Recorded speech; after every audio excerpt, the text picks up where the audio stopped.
It's Thursday, December 7th, and this is The National. Tonight, protests and clashes after Trump recognized this city, Jerusalem, as Israel's capital. Why there's fear the violence could spread tomorrow. Justin Trudeau leaves China without a deal to start free trade talks. So what did he accomplish? At Issue weighs in. But we begin in California. And the fire blew through here. There was nothing anyone could do. There's just a point where you just got to pack up and go. The brush burning index, that's a number that we rate the threat of a brush fire, is 296. This is the highest number I've ever seen in my career. 5,000 firefighters are battling not one, but two unforgiving enemies in California tonight: fire and wind. Together, they're laying siege to hillsides, highways, and countless homes. The Southern California wildfires, 4 major ones, are being fueled by strong Santa Ana winds.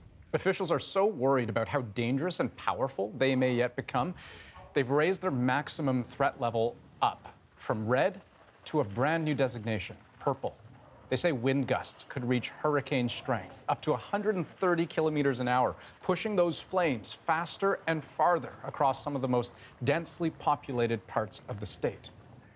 Now, fortunately, things aren't quite that bad just yet, but it's still a major struggle for firefighters. Consider this. In just 4 days, the largest wildfires in the state have already burned through almost 500 square kilometers, triggering evacuation orders affecting about 200,000 people. They've destroyed more than 400 buildings, including many homes, and there are thousands more under threat.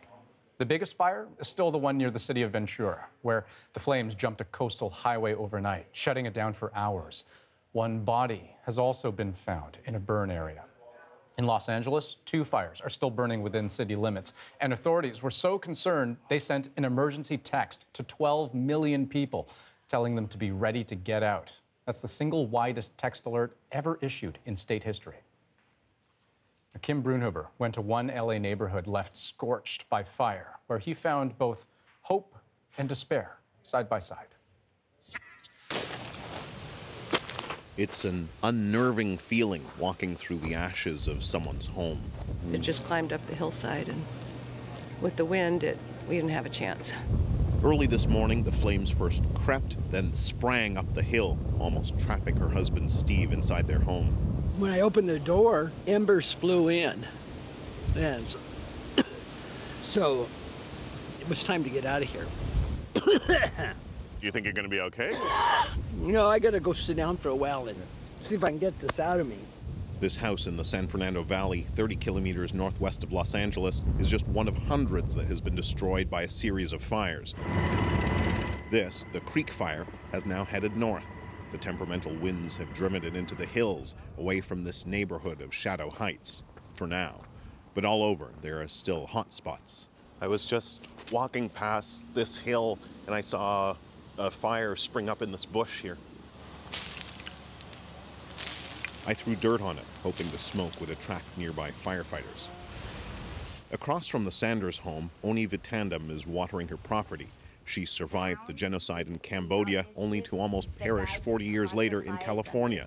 The fire was so close to her house, the fence is charred and her patio furniture is melted. The firefighters were so busy at the Sanders, she says, she had to try to douse the flames herself from above. And so I climbed up the tree. I almost burned myself to death. You didn't know that the tree that you were in was actually burning at the same time? Yes, God saved my life. So I'm going to serve him the rest of my life from now on.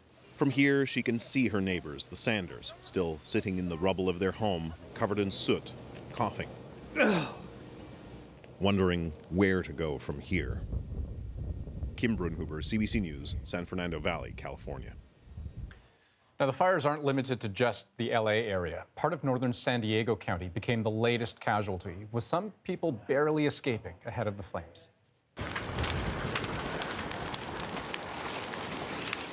This retirement community was ordered to flee around lunchtime. Hours later, at least 20 homes had burned to the ground. And there is one more scene we want to share from Southern California. Incredible footage of a man trying to rescue a rabbit from a wall of flames. Watch what happens.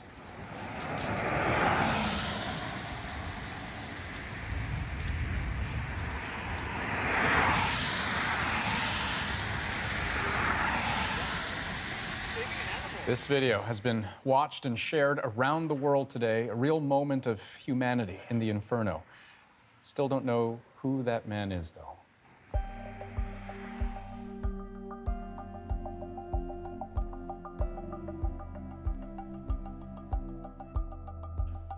I'm here in Jerusalem, a city on edge. It is early Friday here, a holy day of prayer for Muslims. People here are waiting and watching what will happen next after Donald Trump changed the decades-long course of U.S. policy, recognizing Jerusalem as Israel's capital. Now, he made it clear his administration is still committed to talks, but today, not many seem to have heard that caveat. In the West Bank, this is the conversation, the crack of gunfire, the caustic smoke of burning tires. Battalions of Israeli soldiers had been moved in, were bracing for this. There were some injuries today, mostly minor, but it's really the prospects of communication that are really hurting now. A senior official with Palestinian President Mahmoud Abbas says a long-scheduled meeting with the U.S. Vice President is now off. Mike Pence is, quote, unwelcome. But many Israelis don't feel a pressing need for difficult talks either. The U.S. has moved decidedly into their corner. This is a victory. We're very excited. I think it's a fantastic event. Historic, definitely historic. But one side's victory is almost always another's humiliation, and that leads some Palestinians to retreat and some to lash out. Hamas wants a full-scale uprising. Fatah still craves diplomacy. In the middle, people who have no idea what is coming now. Derek Stoffel spent the day out there watching. The city at the center of a global storm today was calm. Many shops shut and streets of the old city nearly empty. Palestinian leaders called for a general strike, and people listened. So it fell to Palestinians who live in the Israeli-occupied West Bank to hit the streets. Hundreds demonstrated in Ramallah, including 16-year-old Tala Anati. We're so angry today, and all of the Palestinians stopped their work, didn't go to schools, just to prove the world that we are here, and we will keep going, and we will not stop. These demonstrators want to establish the capital of their future state in East Jerusalem. They worry that the declaration made by the United States will harm that effort. The demonstrators have marched from the center of Ramallah here to the edge of town, where some of the young men in the group have engaged in clashes with the Israeli security forces. The Palestinians threw stones. Israeli police responded with tear gas and rubber bullets. Watching it all, Basil Razik, a Palestinian Canadian, who says these demonstrations are the only way his people can have their voices heard. Because our government is too weak, and we don't have like parliament to send our message to the world, and this is like, let's say, the street message. At times, that message was interrupted.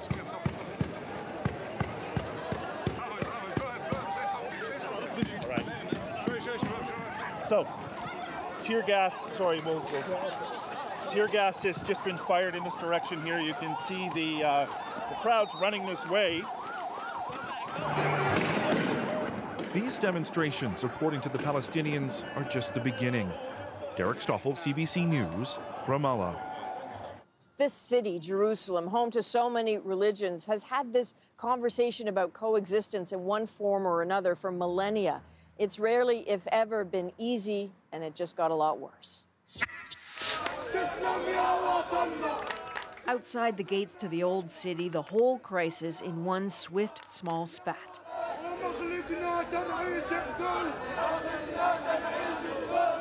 To Palestinians chanting about being born to be free and an Arab Jerusalem, along comes a group of Israelis getting in their faces. There is no Palestine, the Israelis tell them. Where these two groups meet, there's no middle ground. For them, Jerusalem is all or nothing. Forget sharing. Sharing has always been a stretch here. Among Christians, the infighting at the Church of the Holy Sepulchre has always been so acute that for 7 centuries, the one key to the church has been held by the same few Muslim families. No one else. Wajih Naseba has been opening and closing these doors for decades. His family has a legacy of cooperation and smoothing the roughest of waters, working closely with Israeli officials too, but navigating yesterday's announcement, though, floors him. We used to believe America tried to making peace in the Middle East, as I always be hearing. Now they're coming from our back and they hitting us. He says he had a sense about Donald Trump when the president visited the church not long ago. An odd thing happened. We show him the key of the church. He look at the key of the church, then he take it and he look at it and he put it in his pocket. The Greek patriarch and me, I said, please give it back. And he looking, what? He thought that we give it to him as souvenir. We're surprised. He thought that everything is a gift. Apropos of nothing, really, he says, except he always had a feeling other politicians and dignitaries understood the sensitivity of this city and this place. He wasn't sure about Trump. His daughter, carrying the family tradition of cooperating, just wants people to stay calm now. She says her friends don't agree with her. They think that everybody should go out and fight and go to the Al-Aqsa Mosque tomorrow and be in the streets. The future is very sad because we're having new leaders. They are fanatic. But do you think people should take to the streets tomorrow? Or do you think they should... Everybody should hearing the voice of the Palestinian and the Muslims in the world. Because you can't shut in your mouth. At least you should talk. Where will he be tomorrow? Right there at the Al-Aqsa Mosque above the bright, bustling Western Wall where Jews pray. The mosque is dark now, lights off and mourning, it said. Tomorrow, it will look very different. All this talk of days of rage, of launching another uprising, is unfolding as Israelis and Palestinians approach a milestone, the 30th anniversary tomorrow of what's known as the First Intifada. In December of 1987, Palestinian youth across the territories took to the streets, facing armed Israeli soldiers with rocks. No one expected it. Even the PLO was blindsided, scrambling to claim the uprising as its own. As one former Israeli foreign minister at the time put it, the despair and the frustration are homegrown, and they result chiefly from the feeling, perhaps for the first time, that every other avenue of grievance and protest and demonstration is closed. Protesters died by the day, and the spectacle changed Israel. It lasted until 1991. We come to Madrid on a mission of hope. When political pressure led to a peace conference in Madrid. The Second Intifada started in 2000, and hardcore militants quickly seized control of it. It became a savage cycle of suicide bombs and military operations that killed hundreds of Israelis, thousands of Palestinians, before it faded in 2005. Other eruptions of protest and violence since have laid claims to the mantle of an intifada, but so far, none have had the scale or staying power. And Rosie, we've heard this call for a third intifada now. It's far from clear that will actually happen, but you know we'll be watching the mood here tomorrow very closely. I know you are tracking the political fallout to a high-profile resignation in the States.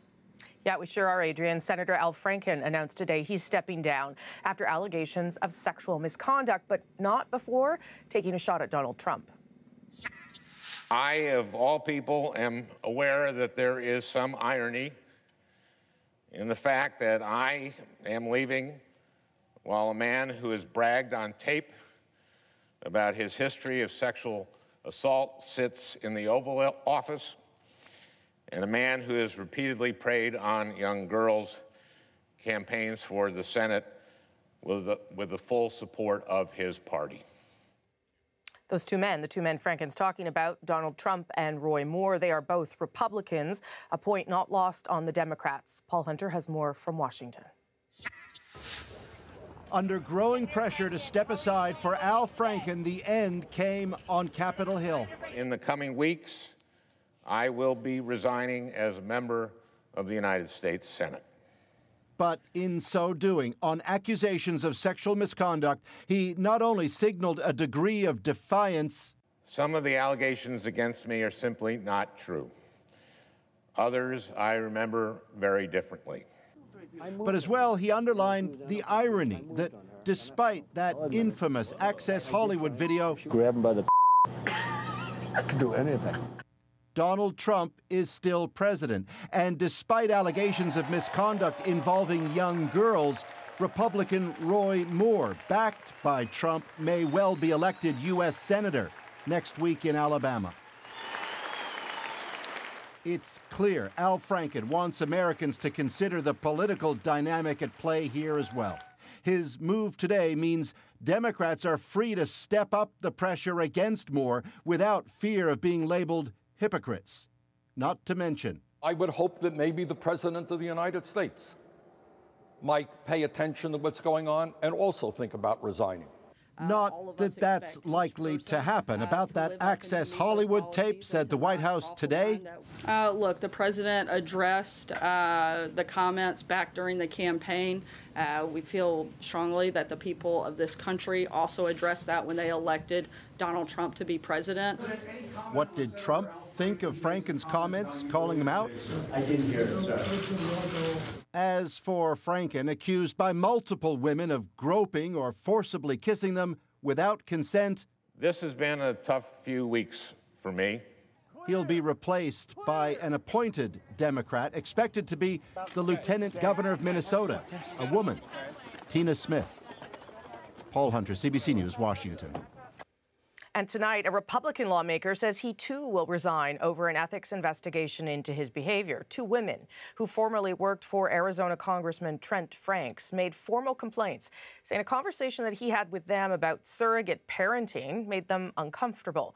In a statement, Franks says he deeply regrets the insensitive conversation. Manitoba Premier Brian Pallister is under fire tonight for some off-the-cuff comments, that he made at the beginning of his State of the Province speech. I want to thank Joanna for dressing up. I want to thank her for those heels. I noticed they are a foot high. So go for a hike with me. Pallister, who broke his arm on a hiking trip in New Mexico last month, continued on, thanking the Winnipeg Chamber of Commerce chairwoman for cutting his meat at the luncheon, given the broken arm. The chamber said those remarks were inappropriate. Well, tonight, Mr. Pallister has issued a statement saying his comments about the high heels were indeed awkward, but were, quote, misconstrued because of his own height. He is 6'8", in case you didn't know, saying, quote, I often make lighthearted comments about being taller than the people around me. I meant no offense of any kind. Longtime gymnastics coach Michel Arsenault is now banned from all official competitions and training camps in this country. The governing bodies took action after a CBC Radio-Canada investigation revealed last night allegations of sexual misconduct with young female gymnasts dating all the way back to the 80s. Today, the head of Gymnastics Canada said protections have improved since then and more is being done. Well, when I speak to education, I mean more than just on the coaching side. The education piece should go as well towards the athletes and the parents so that they can have those discussions and know that if they are put in a situation that is not correct, how do I bring that forward? I mean, I should know that it's not going to impact me as an athlete, that I'm reporting something that is really not acceptable. Michel Arsenault has not been charged with any crime, and he has not answered our multiple requests for a response. Well, still ahead on The National, a BC couple weighs risk and reward. Why they spent $100,000 to set up a Bitcoin mining operation. And it's At Issue Night. Andrew, Chantal, and Jason Markusoff are here to preview Monday's 4 by-elections. Plus, are provincial governments addicted to gambling revenue? A Fifth Estate investigation reveals programs designed to help problem gamblers might just be a crapshoot. How much money do you think you've lost gambling? I had estimated a short time ago, I would say anywhere between $2 and $3 million.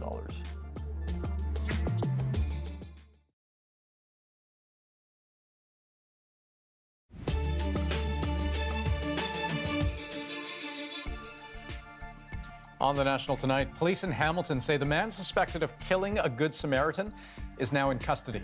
19-year-old Dale King was arrested today in a town about a 40-minute drive from Hamilton. King is charged with second-degree murder for the shooting of 19-year-old Youssef Al-Haznawi last weekend. Police believe Al-Haznawi was shot after intervening and trying to stop an altercation. Today is a historic day for civil rights, particularly in officer-involved shootings. This is one of the largest sentences ever. It's historic. A white, now former police officer is heading to prison for the shooting death of an unarmed black man. Michael Slager was sentenced today to 20 years behind bars. In 2015, he shot Walter Scott in the back as he fled a traffic stop. A passerby caught it all on video, and that fueled intense protests in the United States against how police treat black people. Here's Walter Scott's brother outside court today. We feel like we have gotten justice today. We feel that we have moved on, and not only did we get justice today, but the truth was told. Well, Canadians spend about $13 billion a year in government-regulated casinos. Provinces depend on that revenue, but experts believe a big chunk comes from problem gamblers. So the Fifth Estate checked out a program that aims to keep admitted addicts out of Ontario casinos. But as Mark Kelly tells us, their odds don't look great. At OLG Slots and Casinos? No matter where you live in Canada, it's tough to go through a day without seeing at least one ad like this for a casino. It's estimated our government-regulated casinos spent close to $500 million last year on gambling ads and promotions. We're all play. Consider this. In 2016, the Alberta government got more revenue from casinos than it did from oil and gas royalties. But unlike one popular advertising slogan, fun doesn't always win every time for gamblers. Just ask Joe Frieri. How much money do you think you've lost gambling? I had estimated a short time ago, I would say anywhere between $2 and $3 million. About 3% of Canadians are problem gamblers. That's some 860,000 people who pump plenty into the casino coffers. From 15% to 50% of gambling revenue comes from that 1% to 4% of problem gamblers. We test them. Paul Pellizzari promotes responsible gaming at the Ontario Lottery and Gaming Corporation. We do not want problem gamblers in our casinos. If you are detected, you will be removed. So the OLG has a self-exclusion program where gamblers can voluntarily ban themselves from casinos. Players are photographed, and facial recognition software at casino entrances is supposed to detect them. We put that security system to the test. Our producer Scott Anderson put himself on the self-exclusion list, then headed for the casinos. He walked in, past the cameras and security staff, and played at not one, but 4 different OLG casinos in one day, undetected, time and time again. This is what happened. We showed the video to the OLG's Pellizzari. We detect over 3,000 people every year. We've improved that number. It is one support that we provide. We're going to look at how we can improve it. Toronto lawyer Sean Dewart says casinos have a vested interest in keeping problem gamblers coming back. Well, there's no doubt that they exploit addicted gamblers. I mean, it's their stock and trade. Gambling revenues for governments have quadrupled in Canada over the past 20 years. And there's no question gambling addicts have helped fuel that increase. What's still up for debate is who's addicted more, the gamblers or the governments? Mark Kelly, CBC News, Toronto. And you can watch the full episode, Gambling on Addiction, tomorrow night. It airs on CBC Television at 9 p.m., 9:30 in Newfoundland. Prime Minister Justin Trudeau is back in Canada from his week-long trip to China, but he came home without starting free trade talks with the world's second-largest economy. Our Adish panel will weigh in on that and more after the break. And later on The National, this Toronto man wound up with a 160-year prison sentence in the U.S. How he finally became a free man and set foot back here on Canadian soil. Just a little overwhelming.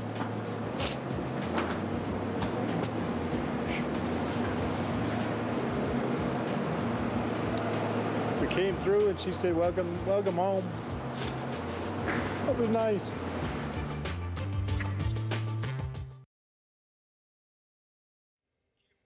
Hi, everybody. It's me. It's Facebook Live or Periscope Live or YouTube Live, and I'm here to take your questions if you have some. And already you do. So let's go. Catherine Van Arkel asks me, how have you found your transition on CBC News? Love your Twitter feeds. Thank you, Catherine. How have I found my transition? I work a lot longer hours and much later at night. But mostly it's going well. The show's getting better every day. We're getting into a groove. Eventually I'll get my voice back, and that'll be fun. Another Catherine Siegbaum, asks me, what moments have most impacted you since you took on the role as co-host of The National? It was probably the story I did before this version of The National started, but which aired in the second week when I went up to a First Nation in Northern Ontario. And I sat with a young woman named Serena on her bed, and she told me about some of the, well, she didn't tell me, but she told me that something racist had been shouted at her on the streets of Thunder Bay, but she wouldn't repeat it to me, and she hadn't told her mom. And that sort of reminded me of some of the big challenges that we still have to deal with in this country. And being up there was also, I think, important because we sometimes forget about how some remote communities are living, the state in which they're living, and how hard it is to live that far away from major centers. So that was also a good thing to remind myself of.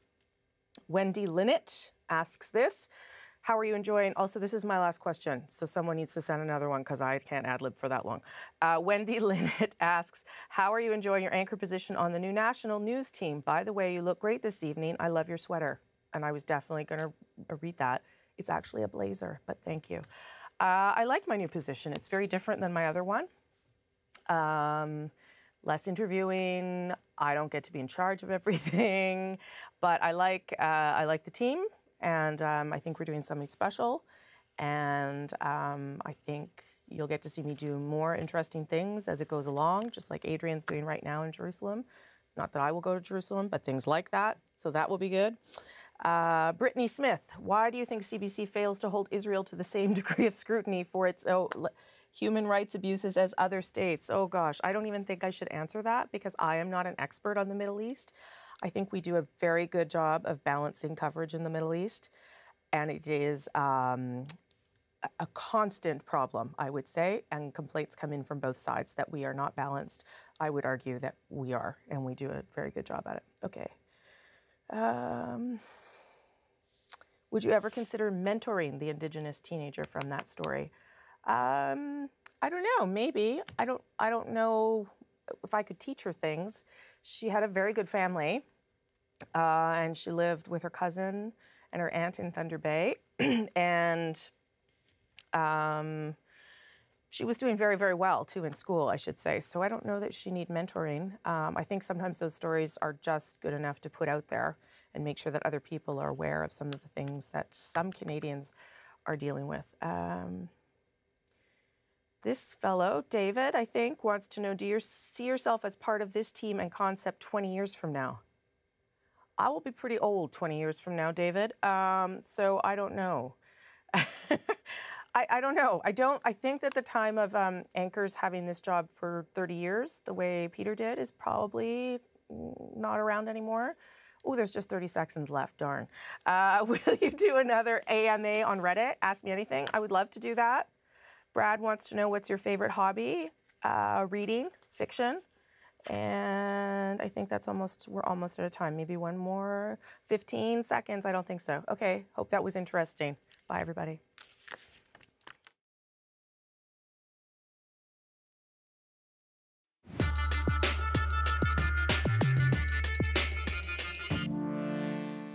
That's why pushing for trade deals that benefit citizens and not just multinationals or a country's bottom line, but the actual citizens, is the only way we are going to continue to move forward constructively and effectively in an increasingly globalized world.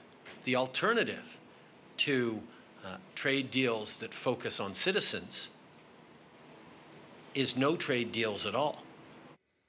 Well, that was just this morning in China, where Justin Trudeau wrapped up his trip there today. There have been some mixed reviews here back home, all because he's coming back with no trade talks, no deal at all. Trudeau made no agreement with Chinese officials to start that process. At issue, happy to talk trade, though. Andrew Coyne is in Toronto tonight, Chantal Hébert in Montreal, and joining us for the first time, we won't hold it against him, Jason Markusoff of Maclean's. He's in Calgary tonight. Good to see everybody. I'm going to start with you, Chantal. What do you make of the fact that Trudeau went over there, and there seemed to be an expectation, not clear to me who it was created by, whether it was created by the government or media or other people, about the idea of getting this free trade deal, and he doesn't have it.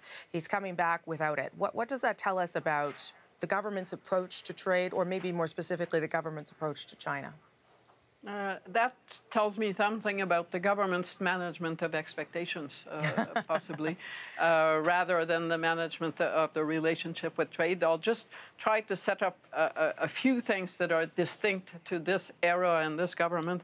I don't think there's ever been a government that has had so many resources on so many trade fronts at the same time. That is pretty unique. We have negotiated free trade agreements, major ones, with the US, with Europe in the past, but we tended to do them one at a time and not play on 2 or 3 fronts at the same time. And I think part of that multiplication accounts for some of the problems. I also think that the negotiation of a trade deal with China is easier said than done politically, in case no one noticed, but the business sector in Canada certainly did.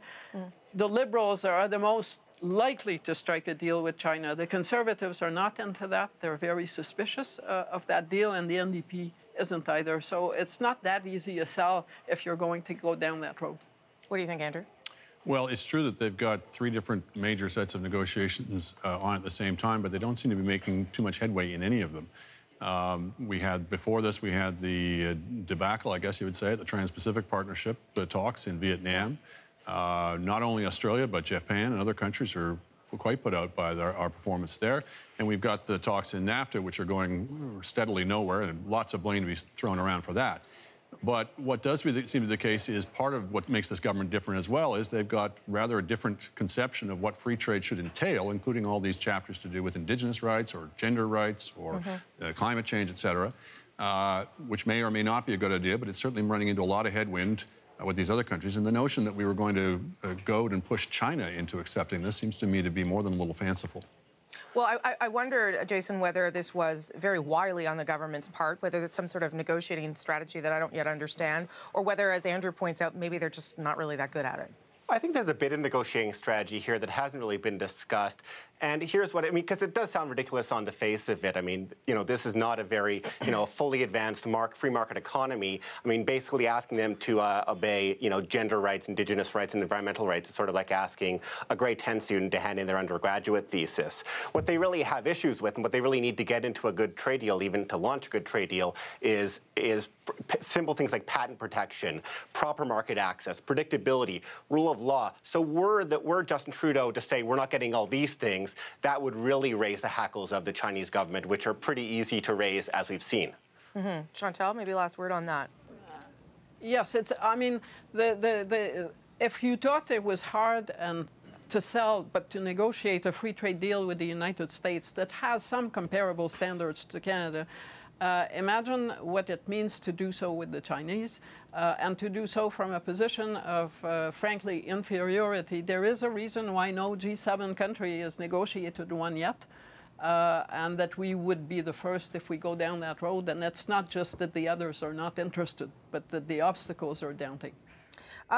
Let's just turn our attention to these by-elections, and by-elections can mean everything or nothing, depending on whether you win them. These are end-of-the-year ones, and they're sort of interesting, not only because of where they're happening, but also in terms of who you might think they're testing. Andrew, the one in Surrey, BC, I mean, you can go wherever you want, but the one in Surrey, BC seems to be the closest race and seems to have the most importance to all the parties, but give me your take. Yeah, it's the only one that you can reasonably expect there's a chance of it being, of it changing hands. Yep. Maybe in Scarborough Agincourt, but that would be, the Liberals would have to be doing awfully poorly in Ontario for that to change hands. Even so, even if a riding doesn't change hands, you can look at how the vote for a party compares to how it did last time, and sometimes you can read tea leaves in that. Of course, we in the media tend to be rather over-invested in the significance of these things. But certainly, if the one in BC, if it goes Liberal, that's certainly a very encouraging sign for the Liberals in BC. They've been sagging in most of the country, except in Quebec and BC. Yeah. If they're able to take that riding from the Conservatives, that would certainly be a feather in their cap. Chantal? Well, if you look at Andrew Scheer, his first by-election season, lost a seat in Quebec, could lose a seat in BC.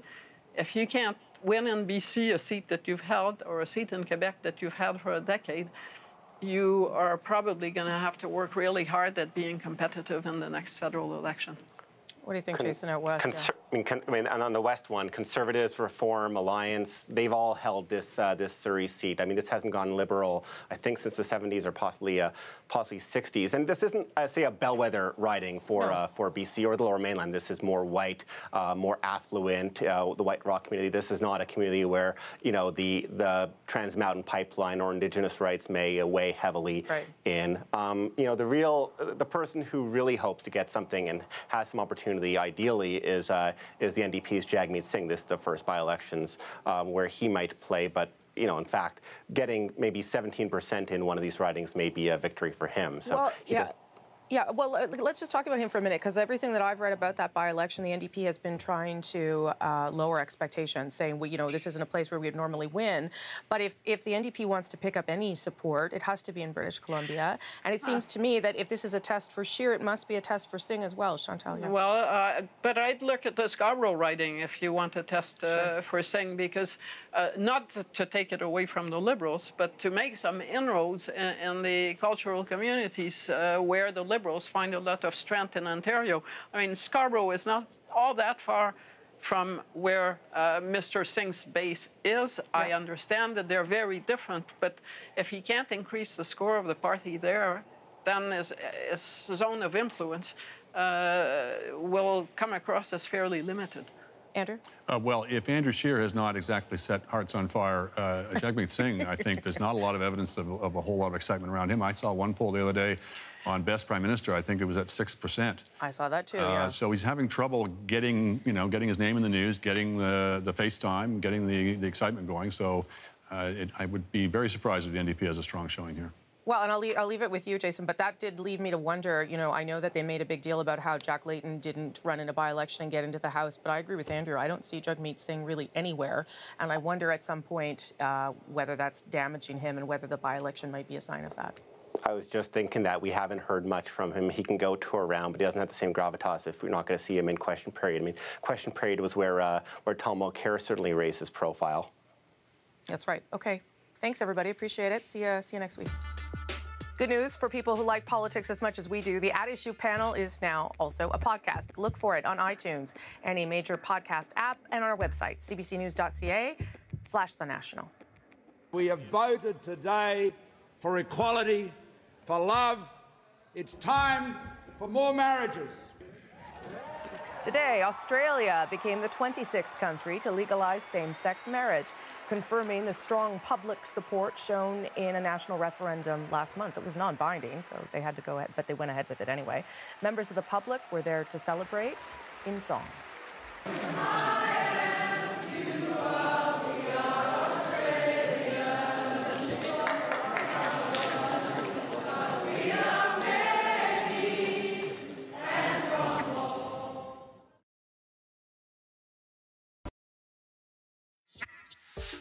Trading at a few $100s a piece. It was relatively easy to brush off Bitcoin a few years ago, but try to ignore this. $19,300 US. At one point today, that was the going rate for a single Bitcoin. You've probably heard it described as a revolutionary cryptocurrency, but at its core, it's about trust. So, why do people have so much trust in it? Well, from start to finish, everything's out in the open. Every transaction is public information. Bitcoins are also rare. There's a strict system in place limiting how they're created, and there can only ever be 21 million of them. So, think diamonds. A new Bitcoin is like a buried diamond, with miners all going after the same one. But it takes a whole lot of digging to get there, and if you get there first, you have to prove you did the digging. Other miners spend their time verifying what you did, and if everything checks out, you earn some coin. But there's another twist. Every diamond, or Bitcoin, is harder and harder to find, buried deeper and deeper. So, tracking every transaction and unearthing new Bitcoins becomes more and more difficult. Now, to be totally fair, the mining analogy is an oversimplification. At its core, Bitcoin mining is essentially doing complicated math to keep this increasingly complicated currency system running and then being paid for it. And as Jacqueline Hansen found, there are some Canadians hoping to get in on a gold rush. Tucked away, a homegrown Bitcoin operation. So this is what we have temporarily set up. Rather than buy the cryptocurrency, Dan Ingram is mining it, and others, using these machines and a lot of electricity. So I've pretty much maxed out the power that I have available here at the house.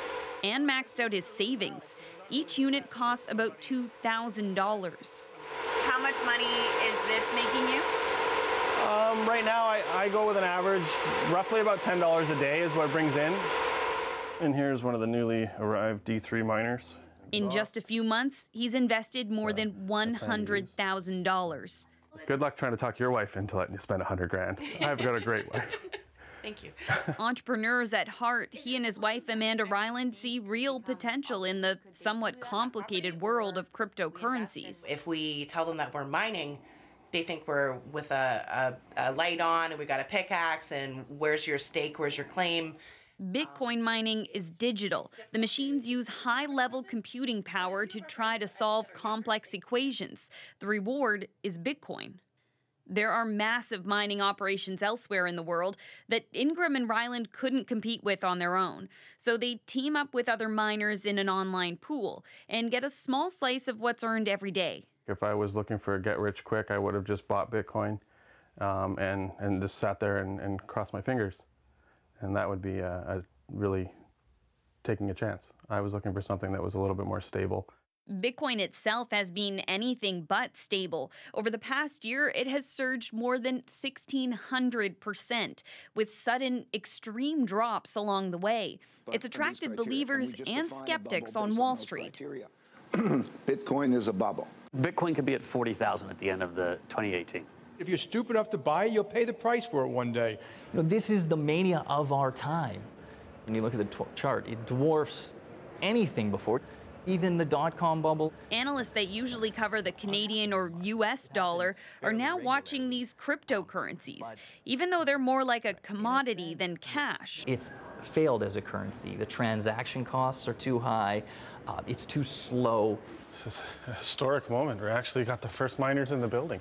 Ingram says mining is a calculated risk.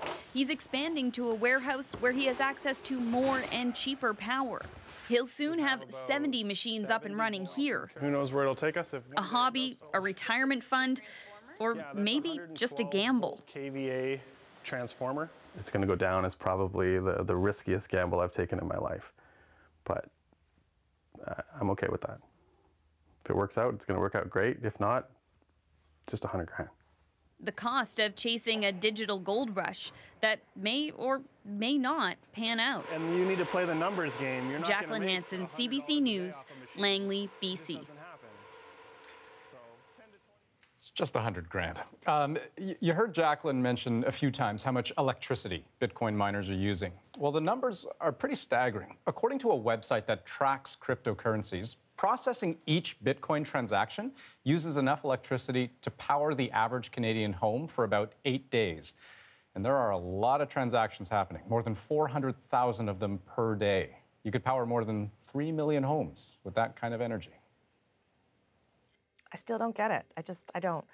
It's been an extraordinary journey home for one Canadian man who spent decades inside U.S. prisons.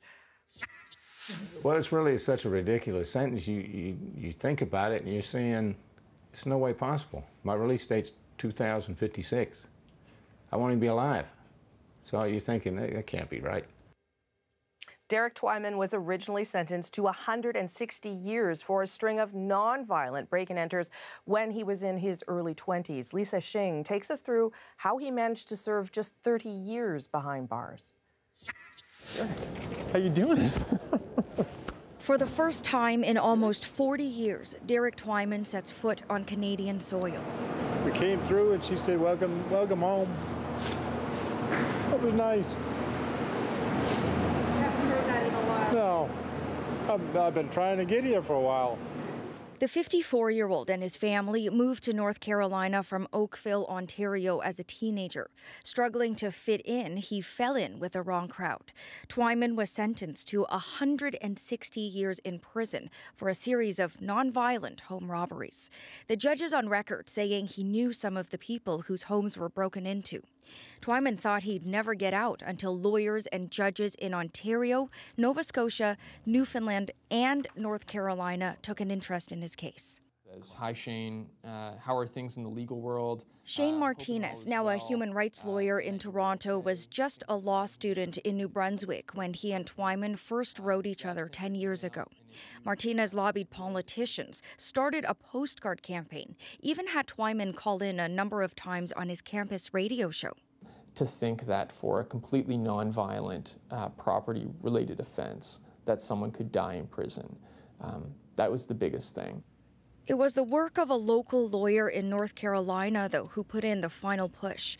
He called the judge who sentenced Twyman all those years ago, who had a change of heart. I mean, he found these people, you know, out of thin air kind of thing, and they read the stories and read the communications and felt that it was necessary to get involved. You couldn't buy the support that he has at this point. Now that he's free, Twyman has his work cut out for him, finding a place of his own and a job to start. I've taken graphic design, taught ESL, English Second Language, GED class. I was the assistant editor of a newsletter at one of the prisons, teacher's aide in the sewing plant where they made the clothes for the prison. It's that people are going to look and say, oh, this guy's been in prison for 30 years. We don't want him. Not over this guy that just got out of college. It's just I need a starting point.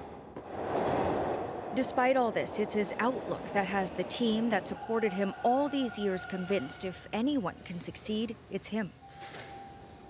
I don't know, it's probably just the way I was brought up. Just because he gave me a sentence and I disagreed with the sentence, so I can't fault him for that. Once he's settled, Twyman says he wants to start a nonprofit to help others like him, Canadians imprisoned abroad, wanting a fresh start. Lisa Shing, CBC News, Toronto. Still ahead, 3 female bobsledders are on track to make history as Nigeria's first Winter Olympians. We'll hear from the team leader.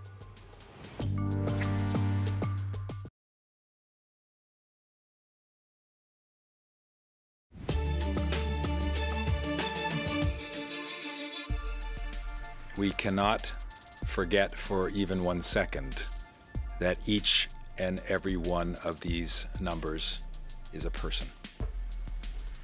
Someone who is loved by their family. On the National tonight, Ontario's government is pledging more support after a spike in the number of people dying of opioid overdoses. New figures show that 336 people died in Ontario between May and July of this year. That's a 68% increase from the same time last year. To help deal with the crisis, the province says it's expanding the number of overdose prevention sites and equipping frontline emergency workers with naloxone kits. In Alberta, a judge has granted an injunction to stop Suncor from conducting random drug and alcohol tests on its workers at a site north of Fort McMurray. Suncor said it was a safety issue, but the union argued it was too intrusive, and the judge agreed. The broader case is still being heard, but until it's resolved, no random testing will be allowed. And of course, we will continue watching one of our top stories, the reaction in the Middle East after the U.S. recognized Jerusalem as the capital of Israel. Adrian. Andrew, a couple things to pay attention to tomorrow. Firstly, it's the 30th anniversary of the First Intifada tomorrow. That will surely be marked. Friday is always an important day of prayer for Muslims in this region, but many people are calling for tomorrow to be what they say is a day of rage. So there's every expectation that as soon as prayers are over at the Al-Aqsa Mosque and throughout here in the Old City, that there will very well be some protests and potentially some clashes. Andrew? Adrian, we'll be watching. 3 female bobsledders are on track to make history if they can maintain their position in the world rankings until mid-January. They will become the first team from, get this, Nigeria to qualify for a Winter Olympics. All 3 are professional track athletes who only decided to give bobsledding a try, that's what you do, in the last couple of years. We caught up with them today, and that brings us to the moment. I thought it was a grand idea to pursue a dual degree as well as to bobsled. And so because of that, I had to come back off of the tour very frequently to go back to Houston and take exams. And I said, well, I don't want to get behind the arc. So it just was a no-brainer to me to go to the hardware store and figure out what I could build to keep myself in the line. And so I ended up grabbing a dolly and some drawer hangers and like pot hangers and basically put together this wooden bobsled that we now call the Mayflower. I always aspire to inspire others because I always say to people that your success can only be measured by the legacy by which you leave. And that is what it is that, we're basically trying to do. We're trying to empower others towards excellence, and that happens on a continuum. So if that's something that we can just project onto others, not being able to be hindered by the fear of the unknown and knowing that impossible is nothing, I think that we've done very well. I hope that they know that snow doesn't usually act like that. That was confetti.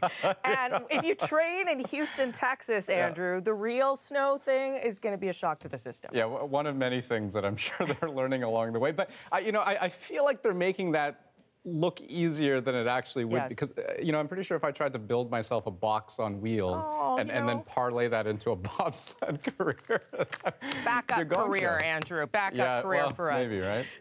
That's the National for December 7th. Good night, everybody. Good night.